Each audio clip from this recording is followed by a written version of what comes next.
In this video, we will discuss the 10 best improvements you can make to your rental property so that your vacancy times are low and your rents are high.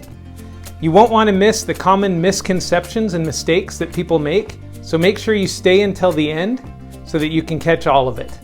Number 1, get the right carpet. When replacing carpet, some owners take the approach of either getting something cheap because they assume tenants will destroy it, or installing industrial office carpet that will last, as they say, 30 years or more. Both of these approaches assume that you'll be renting to terrible tenants. So it actually becomes a self-fulfilling prophecy. That's because the average person won't want cheap or uncomfortable carpet in their home, and quality tenants won't want to live there.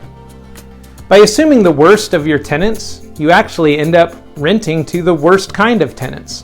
Those are people that don't really care about their surroundings and will likely not care about property or the home, thus costing you more money. Ask yourself, what would you want in your home?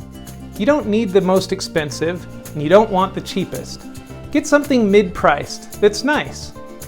And then do a thorough screening of your applicants to get the right tenant that will care for the property. You can get more information about that in our videos regarding proper screening and common red flags to look for when screening applicants. The links are in the comments section below. Fresh paint when needed. Repainting is an expensive maintenance cost, so you don't want to do it more than necessary, but don't push it off too long or you won't attract quality tenants. Certainly don't paint after every tenant moves out. Too many coats of paint over time can become ugly, and it's an unnecessary expense. Instead, think ahead by deciding after each move out if the property will need to be repainted after the next round of tenants. Then make a note of it so you can get painting scheduled as soon as you learn the tenants will be moving. Scheduling it in advance can avoid excessive vacancy time. And be aware that if you have one of those properties that seems to have high turnover, it might need to be painted more often than one that people would live in for several years. Also, if possible, try to coordinate painting with when you replace the carpet.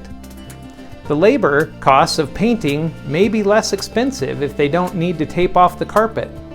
Bring it up with your painters when getting a quote. Also avoid flat paint. Something like semi-gloss is easier to clean and easier to match when a repair is needed. Number 3, kitchen cabinets. The kitchen is one of the most important things to prospective tenants. So when painting, also consider painting your kitchen cabinets. It's surprising the new life it gives to a kitchen that otherwise looks like it needs an expensive overhaul. Number 4, update light fixtures, doors, door handles, outlet covers, and light switch covers. This is something that's often overlooked, but it can have a dramatic impact on the way a home feels, and it's quick and easy to do.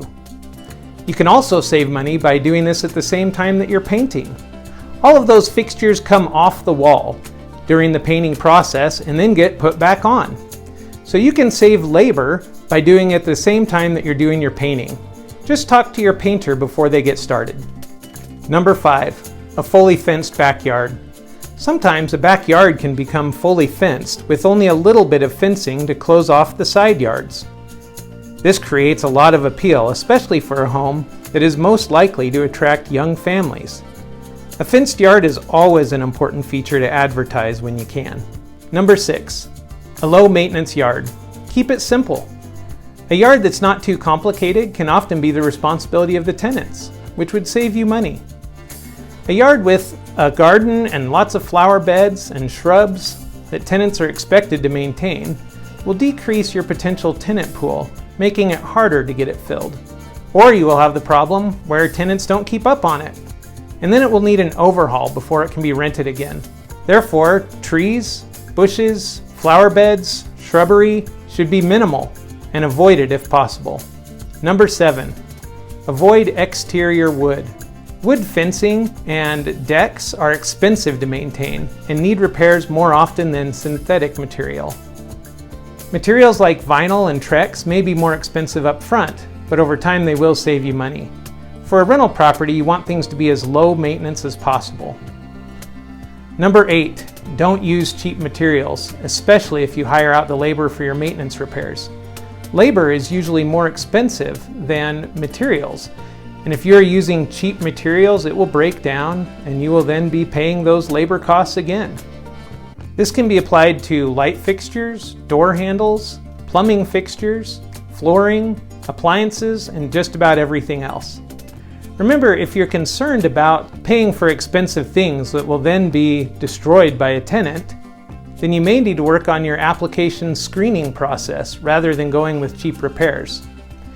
As mentioned before, you can see our other videos about best practices when screening a rental application and top 7 red flags when screening a rental application. The links are in the comments section below. Number 9, central air. Central air rather than radiant heat or a swamp cooler is important to a lot of prospective tenants. People will very often pass on a home that does not have central air.